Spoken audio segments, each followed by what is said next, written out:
Buenas noches, amigas y amigos de su TV, Canal 15. Desde esta Universidad de Costa Rica, que con los impuestos de ustedes se paga, y los impuestos se usan también para todas las áreas de gobierno, y uno de los problemas que hay es cómo ese gobierno se mejora. El gran tema es reinventar el gobierno, y para hacerlo contamos con el profesor universitario, doctor Álvaro Salas, quien además fue presidente ejecutivo de la Caja Costarricense de Seguro Social y tiene una experiencia internacional enorme. Bienvenido y buenas noches, doctor. Bueno, muy buenas noches, don Juan Rafael, y encantado de estar de nuevo en el programa.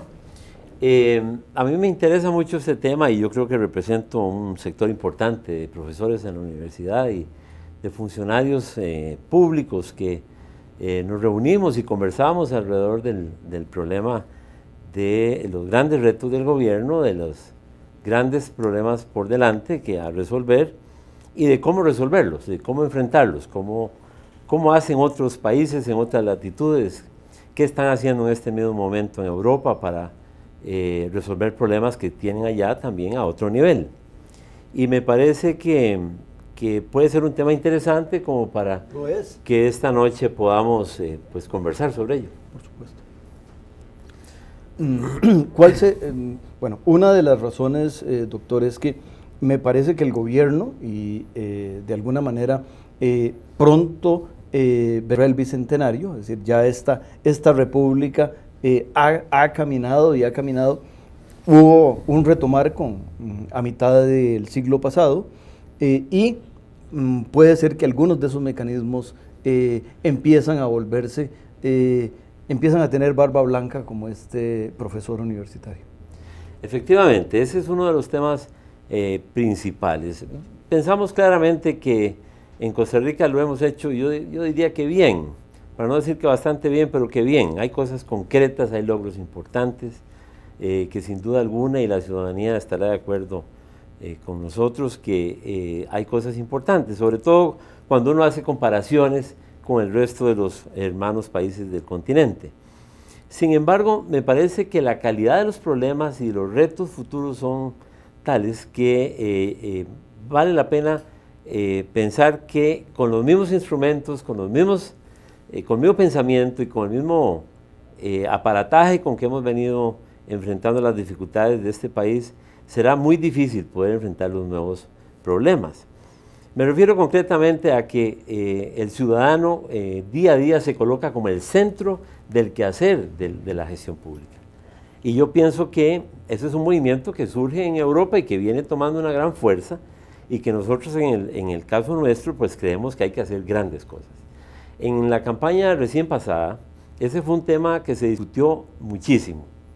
Si las calles continúan como están, se decía, y lo recuerdo claramente, todos lo recordamos, si los puentes siguen sin barandas, por ejemplo, si no hay donde ubicar las paradas correctamente y con techos para que los ciudadanos no nos mojemos cuando estamos utilizando el sistema de público de transporte, si los buses siguen rompiendo los pantalones y las enaguas de toda la gente con los resortes que se salen por los asientos porque están pésimos, evidentemente no estamos haciendo las cosas correctamente. Otro ejemplo son las listas de espera, y sin duda alguna las listas de espera, no solo en el Seguro Social, de donde yo formo parte y trabajamos diariamente por resolver este lío, pero las listas de espera en prácticamente todas las instituciones públicas. Todo se volvió un problema de lista de espera. Y me parece que ya hay cosas que se están haciendo en otras partes que orientan en el sentido de que hay que replantear completamente el gobierno, hay que reinventar el gobierno. El esquema nuestro del gobierno de 200 años que usted refiere, no ha sido más que el reflejo de la burocracia del tiempo español, ¿verdad? Española, sí, que tiene un momento alto con Alfonso XIII, ¿verdad? Que se recuerda siempre en las administraciones públicas de la época de Alfonso XIII, que persisten prácticamente intactas hasta el día de hoy, ¿verdad? Y que creemos que esa no es la manera de enfrentar hoy las dificultades. Los mismos españoles ya las abandonaron hace mucho tiempo. Nos está pasando un poco como lo que decía este muchacho Randall Umaña ahora que fue a Alemania a jugar. Y le preguntaron que qué le había parecido el campeonato, ¿verdad? Y él dijo una cosa que me pareció fundamental. y me motivó mucho más para venir a este programa. Él decía, bueno, hemos venido aquí a Alemania para descubrir que nosotros no jugamos fútbol. El fútbol que nosotros jugamos es antiquísimo, es un fútbol que tiene 30 años. Hoy la estructura, el funcionamiento, cómo se organiza el fútbol es completamente diferente al que nosotros seguimos haciendo en Costa Rica. De manera que con la idea esta de colocar al ciudadano, ¿verdad?, en el centro del accionar, de que en realidad los servicios públicos están al servicio del ciudadano y que no son un fin en sí mismo, como muchas veces ocurre, yo pienso que es una buena oportunidad para empezar a analizar qué hacer con nuestras instituciones públicas. En primer lugar, el solo término ministerio, la palabra ministerio, es tan antigua dentro de la administración pública que me parece que ya no representa lo que en aquel momento se quería representar y que hoy día lo que andamos buscando es otra cosa. Yo pongo un ejemplo muy claro. Por ejemplo, el Ministerio de Salud, para no salirme mucho del campo mío, el Ministerio de Salud ha evolucionado tanto, ha cambiado tanto, que hoy yo podría decir que ese es el Ministerio de Desarrollo Humano, ¿verdad? Yo podría hablar de desarrollo humano, de ecología humana, porque realmente tiene un componente muy fuerte de eso. Dado que la provisión de servicios está prácticamente, la provisión de servicios de salud está prácticamente en el Seguro Social. De manera que los términos con que hemos designado las instituciones públicas también se quedaron cortos, en el sentido de lo que muestran es más bien una institución que se burocratiza en el tiempo y no una institución que se flexibiliza, que se adecúa a las nuevas circunstancias, a los nuevos retos, ¿verdad?, para responder mejor al ciudadano. Pues con esa idea, doctor, vamos a pedirle al canal que nos dé un mensaje que tiene para las amigas y amigos y continuamos.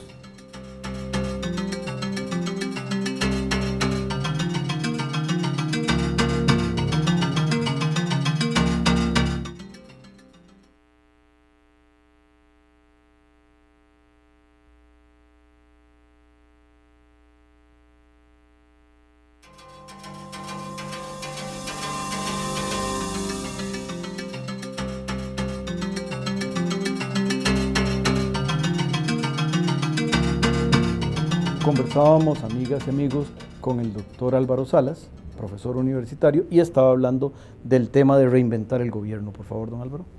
Sí, bueno, entonces decíamos de que hay retos fantásticos, realmente extraordinarios por delante, a los cuales tenemos que abocarnos de una forma moderna, novedosa, creativa. No podemos seguir pensando en las estructuras que decía de la administración pública española del tiempo de Alfonso XIII, ¿verdad?, que está tan fuerte en nuestro medio. Hay una situación que recientemente se discutía en términos de la cohesión social en una reunión internacional en Cartagena, que me puso a pensar sobre la dimensión de estos retos. Hay una lámina que yo quisiera mostrarles a ustedes, donde muestra la brecha de acceso al Estado de Derecho, se llama así, la informalidad existencial, y viene subtitulada como niños menores de 5 años no registrados. En esa lámina se puede observar cómo desde República Dominicana hasta Perú existen desde un 25.8% de niños menores de 5 años que no fueron registrados hasta un 8.4% en el caso de Perú, pasando por Bolivia, Colombia, Nicaragua y Brasil, como ustedes lo tienen ahí. Esto muestra claramente cómo hay un importantísimo porcentaje de la población de nuestros países que todavía ni siquiera es ciudadana, que no existe, que muchos de ellos mueren y que nunca se supo que ellos existieron y formaron parte de este esfuerzo. Una segunda lámina que les quería mostrar ahí, para mostrarles la brecha de acceso al Estado de Derecho, siempre en este capítulo, de la informalidad laboral. Vean ustedes como 7 de cada 10 empleos creados en la última década fueron informales, representando el 30% del empleo total en 1980, pero el 43% en el 90 y el 48% en el 2000. Podríamos decir que a ese ritmo estamos llegando a la mitad del empleo, ¿verdad?, como empleo informal en nuestros países. Y con el agravante, y déjeme meter mi cuñita, doctor, ahí, de que el empleo informal es el que no paga impuestos. Entonces, ¿cómo va a haber servicios apoyando a la población si el 50% de las actividades son actividades que se hacen de acallado o sin pagar impuestos? Exactamente, no pagan impuestos, pero tampoco pagan seguridad social, que es el otro aspecto importante, ¿verdad? En el caso de Costa Rica, concretamente, que está ahí de último, es el que ofrece mejores resultados. Sin embargo, nosotros vemos como diariamente este porcentaje de la población de empleos informales va creciendo de una forma importante. En la otra diapositiva que quería mostrarles, que se titula Bajo Desarrollo de Capacidades, tenemos ahí el porcentaje de jóvenes de 25 a 29 años que completaron la educación secundaria por quintiles de ingreso del hogar en el año 2002. Vean ustedes cómo en azul se representa el quintil 5, o sea, la población de mayores ingresos, ¿verdad?, de todos esos países que alcanzan niveles o porcentajes altos de cobertura con educación secundaria. Y en rojo se pueden observar cómo esa población pobre, que es la más pobre del país, no alcanza ni el 20 o el 25% en el caso de Chile, cobertura de la educación secundaria. O sea, este solo cuadro muestra las dificultades fabulosas que tienen los gobiernos nuestros por superar dificultades que van desde el orden administrativo, organizativo, financiero, etcétera, para poder efectivamente responder a las aspiraciones de su población. Esta es la llave de entrada del sistema, para decirlo de alguna forma. Si nosotros ahí mismo le negamos la posibilidad a los más pobres de tener acceso a la educación, hasta ahí llegó el proceso. Y se van a volver informales. Y se van a volver informales, por supuesto. Hay otra diapositiva que quería mostrarles como complemento a todo esto para entender cómo es que se va organizando el capital social, 2 puntos, violencia, ¿verdad? La región es una de las más violentas del mundo. La primera causa, la región latinoamericana nos estamos refiriendo, ¿verdad? La primera causa de muerte en los grupos etarios de 15 a 29 y de 30 a 44 es la violencia interpersonal. Y vean ustedes ahí en el gráfico, en verde se puede observar el pico alto, que es la cantidad de homicidios que se producen en América Latina y en la región, ¿verdad? Y en amarillo por mujeres, ¿verdad? O sea, verde hombres, amarillo mujeres. Y vean ustedes como alrededor de los entre 20 y 30, 44 años, hay un pico enorme, un 120% de homicidios causados en ese periodo de la edad, ¿no? Y con la pérdida de ese capital humano, de esa gente que se entrenó, que tuvo dificultad de entrar a la escuela, pero que aquellos que pudieron ir o aquellos que no pudieron ir, ambos grupos, la sociedad los va a perder por la violencia. Exactamente. Es sumamente importante lo que está pasando. Y termino, para no cansarlos con mucha gráfico, con el último. El último, me parece que hay otro, pero el último, donde se habla sobre la falta de confianza en las instituciones. O sea, para cerrar este círculo, no solo los problemas de acceso a la educación, ¿verdad?, los problemas del trabajo informal, los problemas de la violencia y de los homicidios, ¿verdad?, sino que además en la región latinoamericana hay una pérdida de confianza en las instituciones públicas. Ustedes ven en el primer cuadrito, ¿verdad?, que dice apoyo y satisfacción con la democracia, como entre el 96 y el 2000, que está pintado ahí de azul, y el 2003 en rojo, se viene produciendo una disminución gradual de apoyo a la democracia. En las columnas de al lado, cómo se viene disminuyendo la satisfacción con la democracia, que es otro aspecto crucial de este tema, ¿verdad? Y luego, en el cuadro totalmente de la derecha, ustedes pueden ver la confianza del público en los políticos. Eso está tomado del World Economic Forum del 2003, y como los países de ingresos altos se tiene una confianza casi del doble en los políticos de lo que en América Latina se tiene. De manera que tenemos problemas extraordinariamente grandes que yo creo que generan un momentum, como que hay un momentum, se ha creado un momentum propicio para reinventar el gobierno en función y poniendo al centro al ciudadano costarricense. Me parece muy oportuno porque después de ese diagnóstico realmente encontramos que hay que tomar medidas, y esas medidas no son las de, tanto en el ámbito latinoamericano como en el ámbito de Costa Rica, el viejo Estado no puede satisfacer eso. Ya no responde a esas nuevas demandas. Entonces, en el caso nuestro, que es un país pequeño, donde la gente se puede entender fácilmente, y yo creo que los niveles de diálogo, ¿verdad?, de tolerancia mutua y todo lo demás, hay que agotarlos en la posibilidad de no de modificar. Yo no pienso tanto en reformar el aparato actual, sino como que en hacerlo completamente nuevo y cambiarse de casa. Yo pienso como que habrá que hacer algo así, porque resulta que en otros países, por ejemplo, me refiero al caso europeo, en el caso de Inglaterra, lo que se tienen para el problema del control de las carreteras, ¿verdad?, los puertos, los aeropuertos, son unas instancias que nosotros no conocemos acá, que se llaman autoridades, ¿verdad? La autoridad portuaria, la autoridad de transporte. No es el Ministerio de Transporte, porque resulta que el Ministerio de Transporte tiene que ver con que se pinte la raya amarilla, con que le ponga la baranda al puente, con que la carretera esté bien pintada, que los tráficos hagan los partes. Me parece que es imposible, eso no es posible lograrlo, sino que son ahora instancias muchísimo más pequeñas, perfectamente más planas que las, menos jerarquizadas, pues, y que tienen funciones absolutamente concretas. Es exactamente vigilar la calidad de las carreteras y trabajar solamente por las carreteras. No es ver todo lo demás que tiene que ver un MOP que está sobresaturado, ¿verdad? Yo he conversado muchas veces con exministros de transportes, y hay gente que ha repetido en el puesto y me contaba que cada vez que van, el ministerio preocupa más, porque es tal la maraña de asuntos y temas que es dificilísimo poder resolver alguno de ellos. El que está en todo difícilmente está en nada. Entonces, como buscar formas mucho más ágiles, mucho más creativas, que nos implique una solución mucho más llevadera, mucho más posible de resolver problemas.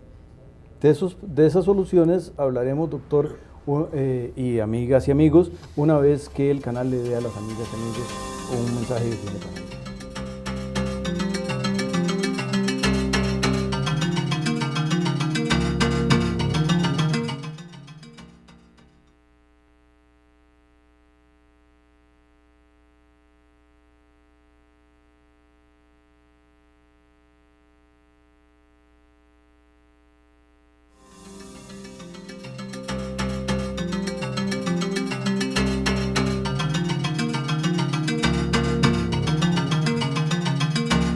Había quedado, amigas y amigos, el doctor Salas a punto de empezar a proponer estos lineamientos de reinventar el gobierno. Por favor. Bueno, por supuesto que yo pienso que este es un buen momento para sentarnos con mucha calma, con grupos de gentes que saben tanto en este país hoy, con la gente del Estado de la Nación que ha estudiado a fondo estos problemas, con la gente en las universidades que estudian continuamente este problema, con los usuarios, por supuesto, con los ciudadanos en la calle, que deberíamos de juntarnos en grupos de trabajo y empezar a hacer propuestas que signifiquen no como maquillar la casita que ya se está cayendo, sino más bien como hacerla nueva. Y yo pienso que eso de hacerla nueva puede significar que no sea la misma casa de antes, grande, llena de cuartos, sino que fueran más pequeñas y que tengan solo un cuartito que se dedique solo al tema concreto para el cual ha sido creada. Que por supuesto que estará bajo el amparo del gran ministerio, que yo le llamaría ahora secretaría. Me suena mucho mejor el tema, el término. Secretaría, en términos que es más funcional, es más de trabajo, es más de movimiento, que un tema tan estacionario como, un término tan estacionario como el de ministerio, que muestra así como muy burocrático. Entonces, decía yo lo de crear autoridades, ¿verdad? Cuando la gente me dice, es que es tan difícil todo esto, ¿verdad? De poder establecer sistemas de información que nos permitan hacer esto o aquello. Siempre se me viene a la mente, ¿y cómo será que cobran la electricidad en Nueva York? Debe ser muy complicado. Bueno, lo hacen diariamente, funciona diariamente y funciona al punto que si yo me paso hoy de casa, en la tarde tengo electricidad de la empresa que finalmente me la otorga, ¿verdad?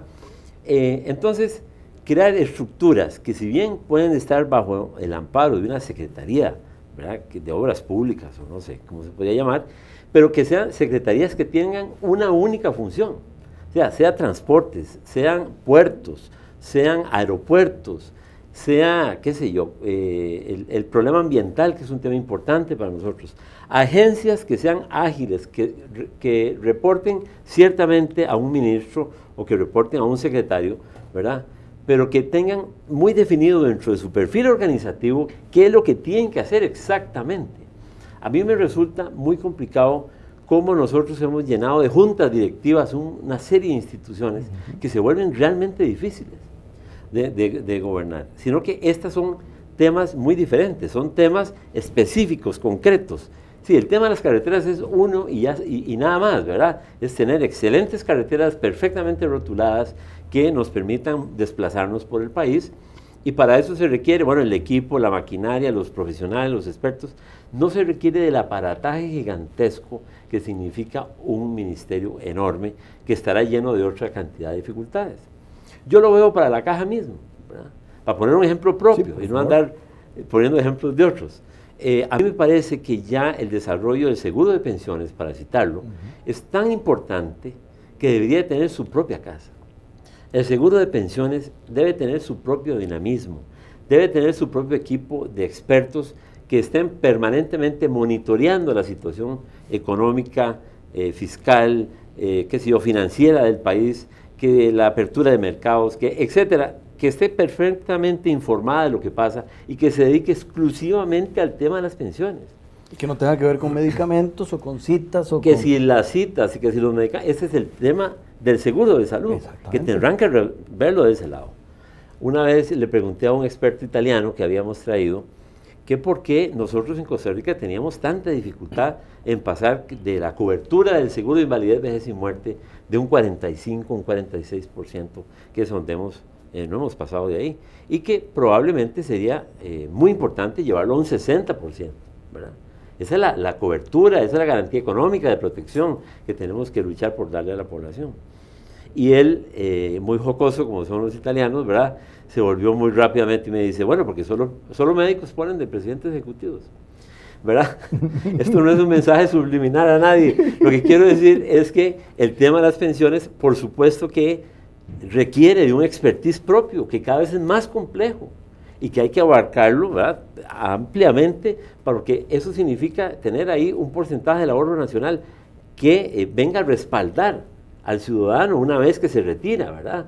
Es así de trascendente. Ahora, el tema de la salud es otro tema fundamental. Nadie tiene la menor discusión del tema de la salud, pero que requiere otro conocimiento, otro know-how, ¿verdad?, otra forma de ver las cosas que no necesariamente tiene mucho que ver, más que en 2 o 3 puntos, con pensiones, ¿verdad? A nosotros nos parecía siempre que era importante el mantenerlos juntos, en cuanto que podríamos cruzar la información de uno y otro para mejorar la cobertura en pensiones. Sin embargo, no ha sido así. Inclusive nos hemos cruzado con tributación directa y nosotros cobramos mejor que tributación directa. Es muy poco lo que realmente nos sirve. Somos mejores cobradores de las cuotas obrero-patronales que lo que hace el Estado con sus impuestos.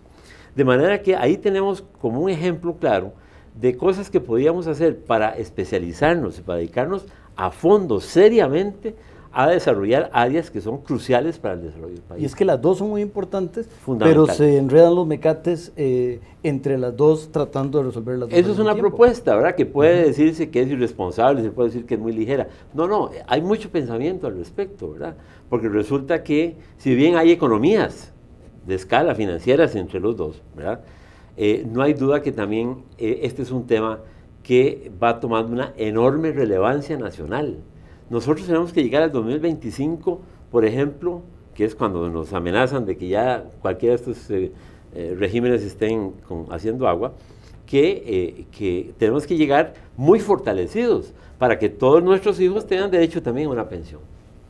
Y los nietos y todo lo demás, es decir, les va a tocar un país muy diferente, y ahí hay una cosa muy importante, pero importante como es todo eso, hay que decir que se nos acabó el tiempo, como ocurre siempre, Y tenemos que decirles que la próxima semana tendremos otro programa hecho con el mismo entusiasmo y agradecerle al doctor, siga pensando porque hay que reinventar el gobierno. Buenas noches y muchísimas gracias, doctor.